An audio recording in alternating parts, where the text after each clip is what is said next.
નમસ્કાર, આપ જોઈ રહ્યા છો સ્પાર્ક ટુડે ન્યૂઝ। વડોદરા શહેરની ગોત્રી હોસ્પિટલ અવારનવાર વિવાદોમાં સપડાયેલી હોય છે। દવાબારીની બાજુમાં ફાયરની લાઇનમાં લીકેજ સર્જાતા પાણી લોબીમાં ફરી વળ્યું હતું। આ હોસ્પિટલ અવારનવાર કોઈકના કોઈક કારણોસર વિવાદમાં આવતી હોય છે। શનિવાર હોવાના કારણે વિભાગ 12:30 પછી બંધ થઈ જતું હોય છે, પરંતુ સાંજના સમયે કેશબારી વિભાગની લોબીમાં ફાયર બ્રિગેડની પાઇપમાં પાણી લીકેજ થયું હતું, જેને લઈને લોબીમાં પાણી થઈ ગયું હતું। પરંતુ રાહતની વાત તો એ હતી કે ઓપીડી બંધ હોવાથી અહીંયાના આવતા મરીજોને તકલીફ નથી પડી, પરંતુ જો ઓપીડી ચાલુ હોત તો મરીજોને આ પાણીમાંથી પસાર થઈને જવાનો વારો આવ્યો હોત। પરંતુ સત્તા પર બેઠેલા જે ભ્રષ્ટ અધિકારીઓ છે તેમને ખાલી મલાઈ ખાવામાં રસ હોય તેમ આ મામલે સ્પષ્ટ દેખાઈ આવે છે।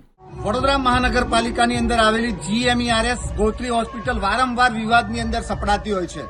તમે જુઓ, ફરી પાછો એક વિવાદ આવ્યો છે કે જેની અંદર ફાયરની લાઇન લીકેજ થવાના કારણે સમગ્ર હોસ્પિટલની અંદર ચારે બાજુ પાણી થઈ ગયું છે।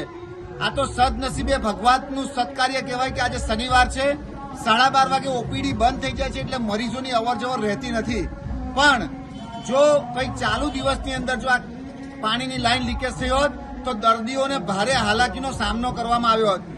1 મહિનાની અંદર 3 વાર વારંવાર ફાયરની લાઇન લીકેજ થાય, મને એમ લાગે છે કે આ ભ્રષ્ટાચારનો તમે જુઓ કે સામાન્ય કોઈ એપાર્ટમેન્ટની અંદર ફાયરની લાઇન લીકેજ નથી થતી, પણ આવી સરકારી જેટલી હોસ્પિટલો હોય છે, સરકારી કચેરીઓ હોય છે, એની અંદર કાંઈક ને કાંઈક ફાયરની લાઇન લીકેજ થવાના કારણે ભારે હાલાકીનો લોકોને સામનો કરવાનો વારો આવ્યો છે। ત્યારે આજે ફરી એકવાર આ ભ્રષ્ટાચારનો જે કૂવો કહી શકાય એવો GMERS ગોત્રીનો ફરી એકવાર વિવાદ આવ્યો છે। ત્યારે ફરી એકવાર આપને આ તંત્રને અમારે ચેતવણી આપવી છે, તંત્રને વિનંતી કરવી છે, તો તમે આ જે ભ્રષ્ટાચાર થઈ રહ્યો છે તેને તાત્કાલિક અસરથી બંધ કરો, નહીં તો ના છૂટકે અમારે આમ આદમી પાર્ટીએ ત્યાં આવીને ધરણા પ્રદર્શન કરીને આંદોલન કરવાનો સમય પાકશે।